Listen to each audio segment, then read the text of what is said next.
We are still outside and we're playing with toys and we're having a whole lot of fun with this guy. This is head chef Frank Gonzales over at Rustler's Rooste, and we are so excited you're here because we are doing pork chops and steak and cow pie and you name it, and you're going to give us some grilling techniques. You've got some good-looking ribeyes on the grill. This is our 20-ounce bone-in ribeye that is on our menu, and the key is, you see, all we do is put a little kosher salt and pepper on it. And if you get a good cut of meat, that's all you need. You don't need marinade. You don't need anything else on it. We butcher all our own steaks in-house.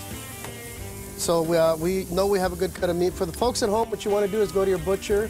And we use what's called an aged Angus export ribeye, big rib roast, and we cut our own steaks out of that. And I love what you said. You said it. You are the best steakhouse in the valley. At Yes, least that is what you say, and the folks who come there. You said a good cut of steak. So how do you know when you get home? Most butchers are pretty honest. Everybody has their favorite grocery store, their favorite butcher. Sure. Just go in there and tell them what you want. You know, whatever. If this is too big for you, they'll cut whatever size you want. We think the bone-in. You know, we sell a lot of these, and it's mostly the big guys. You know, because it's a really good cut of meat. Fills you up, it's got good flavoring. The ribeye is actually my favorite personal steak because it has more marbling and which gives the steak more flavor. So it's one of the more flavorful steaks that is out there. And you were saying there's no need to marinate if you get a good cut. If you get a good cut of meat, there's no need to marinate it. You know, the meat it speaks for itself. The flavor will come out in the meat. That's why we just use kosher salt and pepper. Now, so just S&P, that's it? Yep, that's it. Now for folks at home now, you can do this with a squirt bottle or with a wet rag like this. When you're grilling outside and it tends to flare up, you just get a wet rag, do that on the grill, and that'll keep the fire from going down. Sorry. No, you're fine. It's just windy out here. Yeah. And tell me now, on our personal grill, can we do this in the oven if we don't have a grill? Yes, you can do this in the oven. It'll take a little longer, actually, obviously, than it will on a grill. Just put it in there, and you know, the more well done you want it, the longer you'll have to cook it. How do you like your medium steak? Rare. Mine medium rare. It's the best flavor. And see, I've been trying to get out of that because I have a tendency to do well done, so that's not good. A lot of people, you know, like that. You get people, you know, we give them whatever they want, but for us and for our meat, we feel that medium rare is the best. So what should we do? Give us some more tips on how to get that nice flavor and that nice flavor. I like how you have the grill lines. Make sure you light if you're using a charcoal grill, you want to make sure you light it an hour before you're going to cook. Light and the coals are all burnt down, yeah. And then if you're using a gas grill like the nice one you guys have here, just turn it on, put it on high. High, you want the high because the high is what gives it these beautiful sear marks on there. And the high temperature, you know, on the coals is what makes the marbling on the meat come out and makes all the nice marks on the grill. Now I notice you've been opening and closing the lid. Yeah, when you close the lid, it makes it hotter.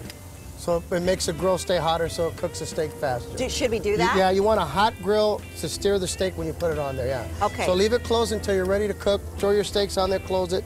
You should flip it maybe 2 or 3 times, that's it. 2 or 3 times. Be ready to go, yeah. And depending on if you want it rare. If you want it rare, it's less. You know, the longer. Minutes if it's... We cook ours anywhere from 3 to 5 minutes per side for a medium rare. If you want it longer, obviously, you go from 5 to 6 for medium well, and then 6 to 8 for well done. And what do you pair with your steak? I see we have green beans. We do green beans and corn on the cob, yes, ma'am. All right. We take this as just how you get it in our restaurant. Put our big, beautiful ribeye on there. That is a big, beautiful ribeye. Our fresh green beans. I can help you out. Thank you. And we put our beautiful corn on the cob on there. Wow, another Can't ask for anything more than that. plate. And we went from barbecue pork chops to a ribeye. And what's next? Cow pie. We're going to do a cow pie. And it's dessert. I know people, it's a dessert, and people are thinking a cow pie.